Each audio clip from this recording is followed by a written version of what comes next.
Madam ఇద్దరు ముగ్గురు చచ్చిపోయి మేడం మున్సిపల్ చేసిన వాళ్ళకి ఈఎస్ఐ పిఎఫ్ ఉంటే హాస్పిటల్ పోయి బతుకున్నాయి కదా మేడం. మరి మాకే ఇప్పుడు మా దగ్గర వచ్చినాక మేమే ఇప్పుడు చేస్తాం. 9 నెలలు అవుతుంది మేడం. ఈఎస్ఐ మేడం మాకు పిఎఫ్ అని చెప్పండి. అవును చేస్తున్నాం కదా.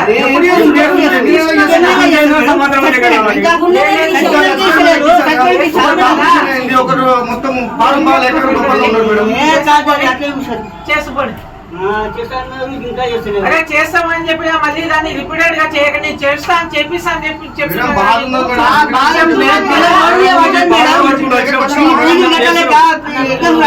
కవర్ చేయకండి మీరు అంత.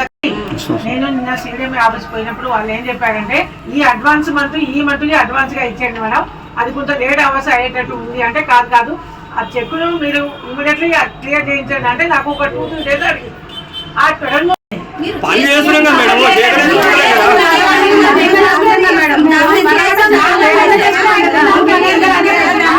మాట్లాడుతుంటే మీరు విన్నారు కదా, మరి విన్నారు కదా, కామ్గా వెళ్ళిపోండి.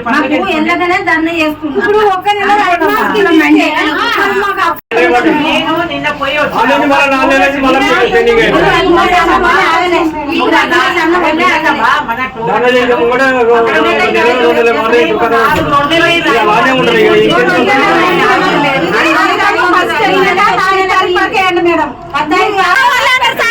ఎందుకు పేరు రాస్తుంది?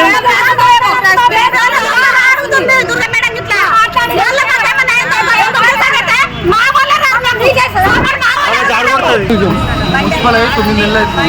9 నెలల నుంచి మాకు ఈఎస్ఐ లేదు, పిఎఫ్ లేదు, 5 నెలల జీతాలు లేవు.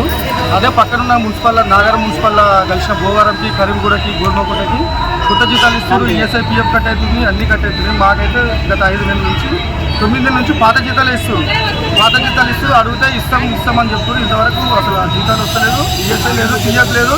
మళ్ళీ మా గ్రామం మున్సిపల్ అయినాక 2-3 యాక్సిడెంట్ అయ్యి చనిపోయినా కానీ ఒక రూపాయి ఇస్తలేదు. మళ్ళీ మాకు ఈఎస్ఐ, పిఎఫ్, ఐడెంటి కార్డులు అన్నీ కావాలని చెప్పం. 3 నెలల నుంచి జీతాలు ఇస్తున్నారు, 4 నెలల నుంచి ఇదే జరుపుతున్నారు. నెల కూర్చుని అవుతుంది వాళ్ళ దగ్గరికి. ఇచ్చే జీతం కింద 1000 రూపాయలు కట్ చేసారు సార్. ఎందుకు కట్ చేసారు? మమ్మల్ని ఎందుకు పట్టించుకుంటలేరు? కౌన్సిలర్ ఏమంటే వైరు మమ్మల్ని పట్టించుకున్న మానవుడే లేడు. ఎన్నిసార్లు కూర్చున్నారు? రేపు మా పంటది మేడం. ఎంతమంది ఉన్నారమ్మా మీరు? 150 మంది ఉంటారు సార్.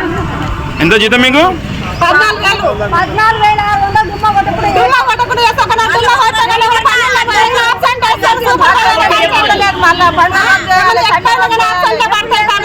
లీవ్ ఉండదు నాకు.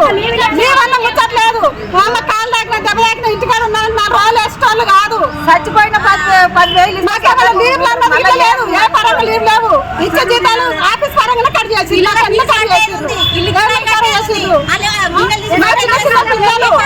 చిన్న పిల్లలకు కానీ మేము ఏం పెట్టుకొని చదువుకోవాలి? ఇల్లు రెంటుకుంటాము, ఇల్లు వాళ్ళకి పారాలు వేస్తుంటారు. మేము ఏం పెట్టుకొని అది పిల్లల ఫీజులు ఏం కట్టాలి? ఎట్లా బతకాలి మేము?